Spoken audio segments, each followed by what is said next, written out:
Illini football is just 6 days away, so let's start discussing what's the best case scenario for this football team and what's the worst case.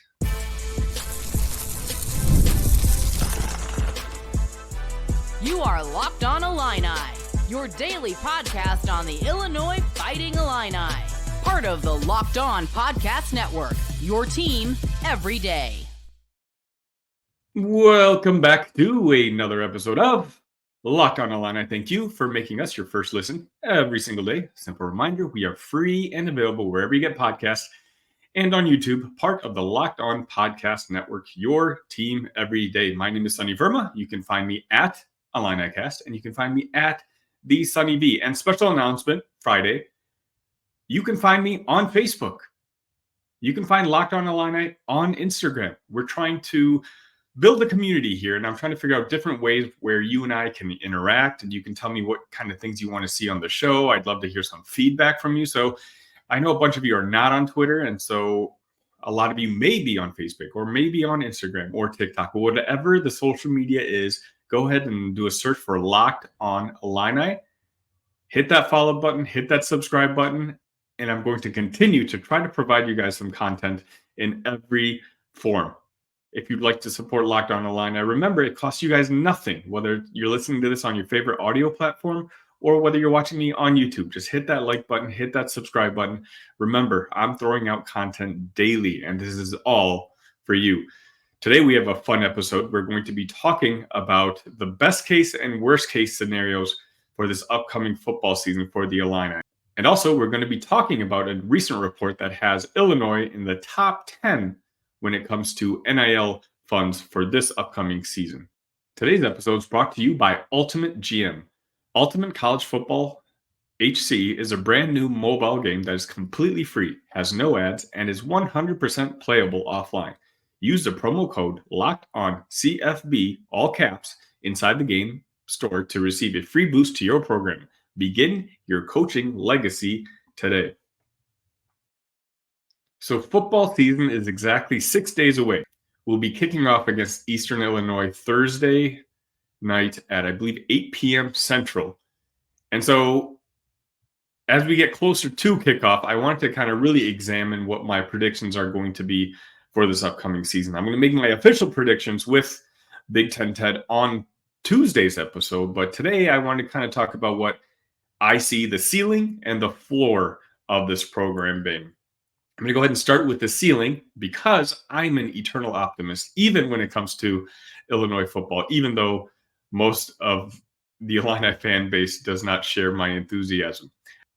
Now, if Illinois has the potential to reach their absolute ceiling for this season, which honestly, I probably have higher than most people, about 9, I'm talking about 9, maybe even 10 wins. Now, the likelihood of this happening is less than 5%. I'm not saying this is happening. This is a hypothetical scenario where I'm saying everything goes right for the Illini, and in the next segment, everything goes wrong for the Illini. I think that the dream season for Illinois will involve one player becoming a national name, and that name is Caden Fagan. I think the national media hasn't quite caught up to just how good of a back Caden is. I saw firsthand Coach Bielema gushing about Caden and his physical capabilities when I was at Big Ten Media Days. And I really think that he's someone who, even though he's being acknowledged as one of Illinois' star running backs, I don't think people realize just how good he is behind a very solid offensive line and behind a Luke Altmaier, who I think is going to make a pretty decent jump in his second season as a full-time quarterback. I think Caden would be the reason that all of a sudden our offense becomes top third in the Big Ten and can make some serious noise with the Big Ten schedule this year. Obviously, when you talk about the dream case scenario, you're also looking on that defensive side. That's where a lot of the concern is. And in order for us to hit that 8, 9, 10 wins, you're going to have someone on that defensive line really make a leap. You know, whether it's Briggs, whoever it may be. Right now, a lot of the questions, even to this day, are going to be on that defensive line. You want to show that you're healthy. I don't know how much depth there is on that line, you want to be able to get to that quarterback, because all of a sudden, if our defensive line is not able to get to that quarterback and not make up for, losing a guy like Johnny Newton and Zach Randolph, then the defensive backs are put in a really, really tough predicament. But if a guy like Briggs makes the leap, the rest of the defensive line, again, just stays reasonably healthy, some of the younger guys continue to develop. Brett Bielema was known for developing his lines. So in an ideal world, in this dream scenario that I'm discussing right now, maybe some of those guys that are being overlooked, even by me, do end up getting better, end up getting coached up to the point where they just become even an average defensive line in the Big Ten. I think an average defensive line in the Big Ten would mean that this Illinois team clearly gets to a bowl game. Now, I'm going to be making a lot of my bold predictions next week as the season gets closer, but one I'm just going to go ahead and say right now. I think Illinois can beat Michigan in the 100th anniversary game. We almost did it a couple seasons ago, and of course, granted, we had a much different defensive backfield full of NFL players, which we don't have this year. But I just think that the positive momentum of that game, the celebration of that game, I think for some reason, combined with me not being as high on Michigan as a lot of the national media folks are, I just want Sharon Moore to kind of prove it to me before I anoint him as being one of the better coaches in the Big Ten. I think that Illinois is going to have one of the biggest upsets of the season when Michigan comes to Champaign. Now, let's discuss some of the worst case scenarios.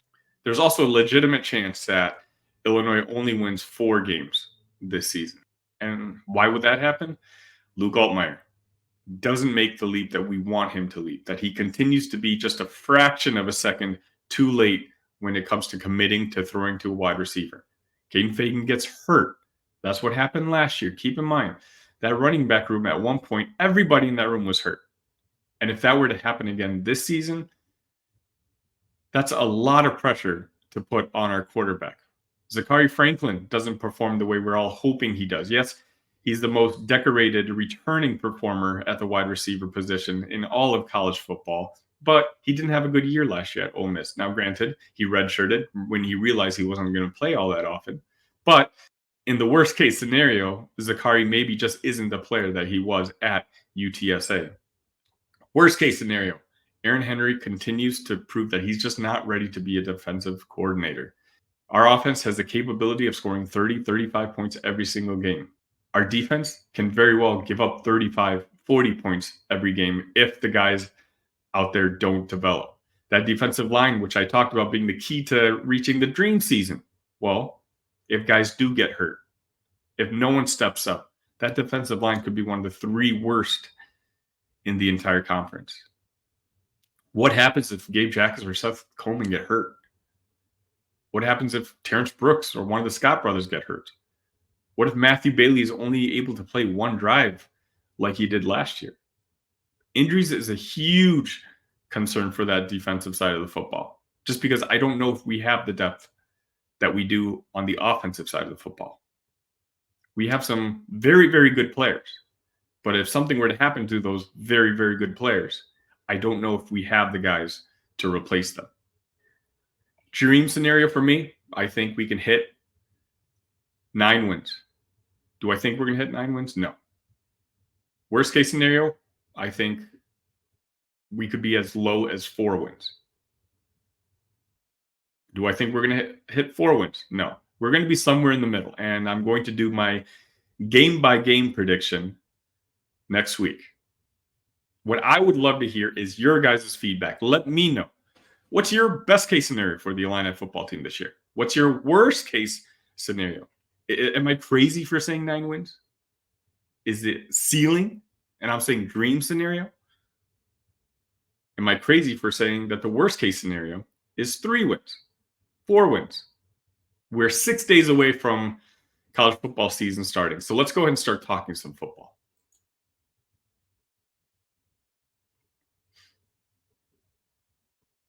Hey, Locked On Illini fans, I want to take a moment to give you a heads up on a brand new mobile game that I think you're going to love as much as I do.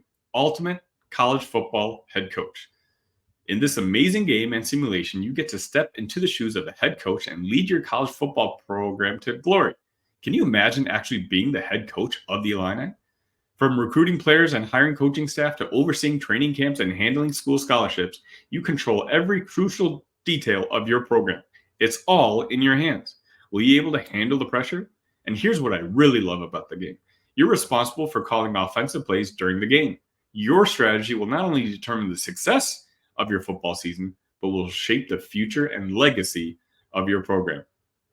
Ultimate College Football Head Coach is completely free, has no ads, and is 100% playable offline. You can play on the go as you want and when you want to. And of course, we have a special offer for Locked On Illini fans. Use the promo code LOCKEDONCFB, all caps, inside the game store to receive a free boost to your program. Make sure to take advantage of this perk as it will get your team off to a running start. To download the game, just visit ultimate-cfb.com or look it up on the app stores.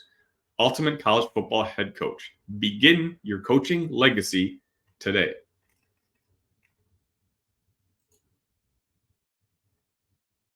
College football is back, and it's not too late to catch up before the season kicks off. SEC, ACC, Big 10, Big 12. You can get it all from Locked On's stable of college experts by subscribing to the Locked On College Football Podcast. Who has a chance to make the playoff? What teams will cause chaos in their new conferences? Everything you need to know, all in one place. Be sure to follow and subscribe to the Locked On College Football Podcast, part of the Locked On Podcast Network, your team every day. It was on Wednesday that Matt Norlander of CBS sent out a list of the top 20 NIL-funded basketball programs. And to no shock, to me at least, Illinois showed up in the top 10. And to further discuss this, I'm going to be bringing on my dear friend, Kent. Kent, how are we doing today? I'm fantastic, Sonny. Thank you so much for having me on to talk more Illinois basketball. Super excited. Okay, so let's just go ahead and talk about this NIL. Illinois shows up at number 10. If you had me guess before I saw the poll where Illinois would end up, I would have guessed right around that range. Are you surprised? Any thoughts on your end? I'm not surprised at all. I think that, you look up and down the conference, Illinois had, one of the best off seasons you could have. Obviously, we were talking a little bit before we recorded about losing Coleman Hawkins. That's kind of big, but he was in and out. But everybody that's coming in for Illinois and the NIL money that they're going to be getting, I would have predicted that they would be right up at the top of the conference for the amount of funds they were able to use to get all these guys. So not surprised at all. It's kind of incredible if you think about it. We replaced 10 guys from last year's Elite 8 roster. And if you honestly ask me, I think the talent level of this team is higher than last year's team. I think last year's team is a better basketball team. Obviously it had older players, more experienced college basketball players. But the remarkable job that Brad Underwood has done, even 2 months ago, when it looked like, AJ Storr was going to Kansas, it didn't look like we were going to have that star on next year's team. And then all of a sudden, just a couple weeks later, we have Casper Shakushonis commit to the Illini. And then a couple weeks after that, we have Will Riley commit to the Illini. Two guys who are going to be considered two of the top freshmen in the conference next year. Kasparis has been arguably the most talked about player this summer with a lot of the national media guys. And it all comes down to NIL. And I really feel like it kind of started with the hiring of Orlando Antigua, bringing him. It wasn't exactly NIL funds, but it was a financial decision by Illinois to invest in the basketball program. So it kind of shows you that, the program, Josh Whitman, and the fan base, through NIL, we're all kind of on the same page here. Yeah, definitely. And when it comes to the NIL money too, like we lead off by talking about the guys that you go and get. Mm-hmm. But going forward in the next couple of years, especially for a team like Illinois, who I think is going to be competitive, not only just in the Big Ten, but nationally, it's going to be super important to keep that NIL fund replenished every year, because you do have to go get guys like Illinois did this year, but you also are going to have to hang, or not have to, but you're going to want to hang on to some of these guys. So I look like up and down the roster, and I'm thinking of a guy like Kerry Booth, for example. Mm-hmm. He's a sophomore. He's got to have an opportunity to play this year. And let's say he has a big year, and you start losing guys like Will Riley goes to the draft, or Jacques Uconis goes to the draft, or something like that. You're going to need to hang on to Kerry Booth if he has a decent year. You're going to want to. So it's important to have that NIL money to not only go and get guys, but also hang on to the ones that you want to keep too. So that's why I think it's huge for Illinois to be up at the top 10. Yeah, I talk about how incredible of a job Brad Underwood did, replacing 10 guys from last year's roster. But to go along with what you're saying, I don't think he wants to do that again next year. No, I think that's a lot of work. That's a lot of work. And, you don't know how lucky you're always going to be able to get. Replacing, I think the norm for Illini fans and what we should expect moving forward is probably 4-5 guys every single year. Maybe 2 or 3 freshmen, and then the rest being transfers. I think this is a strategy that Brad Underwood does think he wants to be aggressive with. The transfer portal does offer some flexibility. If you don't hit on your high school freshman, I think he wants to kind of mix and match both. There's coaches out there who believe in the traditional recruiting preps, developing a culture, a program that way. Whereas Brad, I think, is kind of mixing and matching. Like, he'll go after the 4-star, the 5 stars, that we've been in conversations with recently, but then also keeping that NIL portion ready to go aggressively at a transfer report, like a transfer target. I'm thinking about Jeremiah Fears. Obviously he's the guy who, committed to us for a while, decided he wanted to reclassify, and now he decided to go to Oklahoma for a year. Well, that's a guy who we may not have had the NIL funds for this year, just because I don't know how much he would have played. And Brad Underwood's not going to pay 6 figures for a guy who's sitting at the end of the bench. But next year, if all of a sudden Jeremiah Fears has a pretty solid freshman season, and I know he wants to be a one and done, but let's say he's not. Well, next year, let's say Kasparis decides to leave. Kylan Boswell has an okay year, but maybe there's a chance to upgrade at that position. Well, guess what just freed up? A whole lot of NIL funds. And we already have that relationship with a guy like Jeremiah Fears, and we can bring him back and, use some of those NIL funds. So it's, kind of a way where I really like what Brad's doing. He's harboring and, he's keeping these high school relationships open. We've got 3 of the best recruiting assistants in the country, but he also knows when to attack. Yeah. I am curious, though, the way that you're talking about it. I don't know how much you've dived into this, but does Illinois or any school, because I don't look into this enough in general, but do they have it set up for like years to come? So when you're talking about, like, let's just say like Kylan transfers or he leaves or whatever, and he was making $100,000, let's just call it. Is that $100,000 already set up for next year? Or is it like we have to replenish every year and we still have to go get this money every single year? And if we have a bad year, we might not have as much next year. If we have a good year, we might have more. I don't know how that's set up. Do you know? I've had discussions with a couple people who are pretty high up in the NIL chain, if that makes sense. And from what I'm told, the basketball side will always have funds available. Whether it's this amount, I don't know. But there was a certain level of excitement that people were just waiting for Brad to kind of get over the hump, and which he exactly did, with getting to the Elite 8 last year. So we dipped into that coffers maybe a little bit more than usual this past offseason, only because we had to replace so many players. But I think if Brad continues on this trajectory, if a guy like Will Riley or KJ develop into lottery picks, and, other, top prospects and players want to come to Illinois, want to come to Champaign.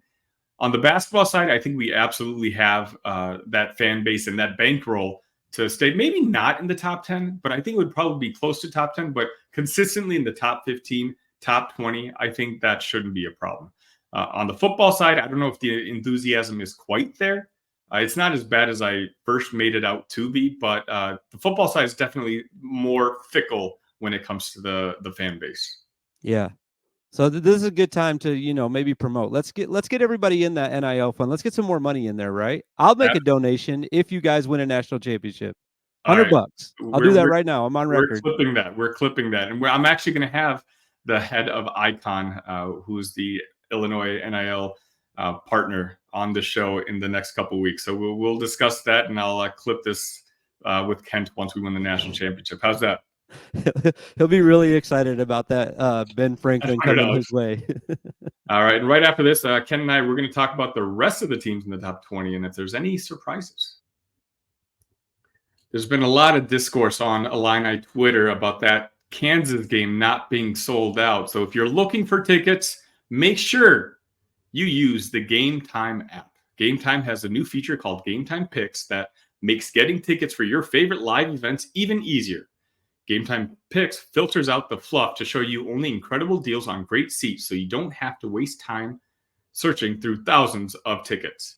Take the guesswork out of buying live tickets with Game Time. Download the Game Time app, create an account, and use code LOCKEDONCollege for $20. Download the Game Time app, create an account, and use code LOCKEDONCollege for $20 off your first purchase. Terms apply. Again, create an account, redeem code LOCKEDONCollege for $20 off. Download Game Time today. Last minute tickets. Lowest price guaranteed.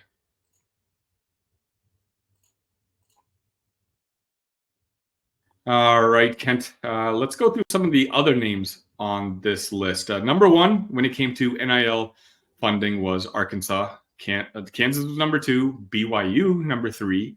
Kentucky number 4. Indiana number 5. Kansas State number 6. Baylor's number 7. Louisville number 8, Alabama number 9, Illinois number 10. Any surprises in there for you? BYU obviously is a shocker, and if you read through the comments, I think most of Twitter was pretty shocked by that too. So I'd say that's the biggest surprise. I would even throw I've already mentioned him once, so why not do it again? Coleman Hawkins' team, Kansas State, is kind of shocking to me. I'm surprised that they're that far. They're almost breaching the top 5 right there. So that's pretty crazy to me. But yeah, definitely BYU is a shocker to me. Yeah, I think BYU really stands out. They've got a lot of positive energy over there right now. From what I'm told, it's the NBA guy, the NBA owner of the Utah Jazz. He's kind of funneling a lot of money to BYU to really make the state in itself like a big basketball school, and to develop relationships with some of the high school preps, the highest rated players. How that's going to translate to the NBA level, I'm not sure, but maybe it's just the idea of, hey, see, playing in Utah isn't so bad. Obviously right now Utah isn't exactly a marquee free agent destination. So maybe the whole purpose is kind of it's a long game where he's trying to show that, playing in Utah, there's a lot of nice people here. It's the tax situation is nice. That's the only reasoning I can think behind it. Kansas State, I kind of agree with you. I don't know why or how they're as aggressive as they are when it comes to the NIL funds. But what I kind of wanted to talk about, and I'll get your thoughts first, is Indiana at number 5. Yeah, I think that was the next team I was going to bring up. I'm not surprised that they're in the top 5, but I will say that if you're an Indiana fan, or if you're going to watch Indiana this year, the time for excuses is over at this point. There's no more, blaming Mike Woodson. There's no more, we don't have the right guys. We don't have a point guard. We don't have this. We don't have that. We don't have shooters. You have the funds. You went out and made moves this offseason. You went and got some really nice players this offseason. Going forward in this NIL era, there are zero excuses coming out of Indiana, because you're always going to have money. You're always going to be able to go get who you want. It's time to start getting back to winning some championships from Indiana, I think. And if they don't, I don't know what their fans can even say anymore. Missing a tournament is out of the question for the Hoosiers, in my opinion, going forward. Yeah, I completely agree. To kind of piggyback on that, if you have any Indiana friends out there, go ahead and make fun of them if they fumble. because as you said, there's no excuses. This is embarrassing. I talked about it on this show before. Like, I always knew Illinois' NIL game was pretty high and, pretty stacked. But from those same people who told me about Illinois, they told me that Indiana has essentially an unlimited war chest, and that, them showing up at number 5 isn't too surprising to me. But like you said, Mike Woodson, it's do or die at this point. If he doesn't make, in my opinion, the second weekend in the NCAA tournament, it's embarrassing. With all the talent that they brought in, Illinois has brought in a lot of talent, but it's a lot of young guys. A lot of guys who are 18, 19 years old. There's a certain expectation, but if we don't make a second weekend or, return to the Elite Eight, there'll be some reasonings there for it. Indiana brought in bona fide college basketball stars from last year and are bringing them into Bloomington. So I think their floor is considerably higher, and they need to make that second weekend to not be mocked, essentially. I've been saying that if they don't make it, I'll be shocked if they don't, first of all. But if they don't, it's time for Mike to go. I will say one other team that I'm going to mention that's not on the list that I'm kind of surprised, because I think that they did a good job going out and making some moves this offseason, was UCLA. I don't know how much money they actually have available, but just based on what they did in the portal this offseason and how many guys they had to go get and replace, I'm surprised I didn't see them in this top. I mean, he went to 18, but there's 19 teams on here. I'm surprised they're not here in the top 20, right? Just because of what they've done. But I also wonder, and this was another point I wanted to jump on, is like how much that has to do with momentum. Because Arkansas would not have been number 1 on this list last year. No. Same with BYU in the top 3. Even Louisville at number 8. I think the coaching change at Louisville, the coaching change at BYU, and certainly the coaching change at Arkansas has a lot to do with, new NIL funds coming in. Musselman actually left because he didn't feel like he was getting the proper support at Arkansas. And now Calipari comes in, and we know Calipari is not coming in unless he's got a promise, a guarantee that he's got unlimited funds to move forward with. So this is one of those, you talked about it in the last segment. Illinois fans shouldn't get complacent, saying, oh, I'm sure, our NIL game is fine. They don't need my contributions. I think this is one of those things where this list for the next, 5 years or so, as the NIL game kind of settles in, could be pretty fluid. Yeah, I agree. It's going to change a lot, and it's going to depend on, I think it should, and it will depend on how good teams are doing. Fans aren't going to be motivated to donate to a team that is missing the tournament, or a team that's going to the NIT, or a team that gets bounced in the first weekend every single year.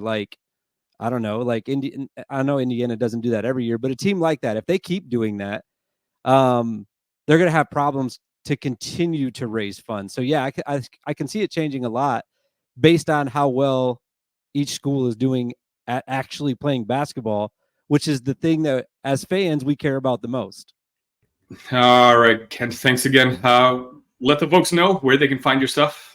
I'm at Casual Big Ten on X.com. Just posted a video today, a football hype video. Thanks for sharing that, Sonny. And getting really excited about football. Getting really excited about football season starting here in just 1 week. 1 week, yeah. It's a complete banger of a video, so definitely check it out. I'll retweet it again from my account. Kent, thank you so much. We'll see you next week. And next week, we're going to have some college football to talk about. Sounds good, man. Thanks for having me. And there you have it. Another successful episode of Locked On Illini. I thank you all so much for your support on your way out. If you could hit that like button, if you can hit that subscribe button, and please, I left the links in the description. Find us on Facebook, find us on Instagram, whatever your favorite social media platform is. I'm trying to build an account there so that, again, it's a way for you and I to interact back and forth. I'd love to hear more feedback on what you guys are liking about the show and what you guys think I can improve on. I hope you all enjoy your weekends. I don't know if we're going to have a weekend short. If a story comes up, I'll definitely talk about it. But either way, I will see you guys next week. ILL. Love you guys.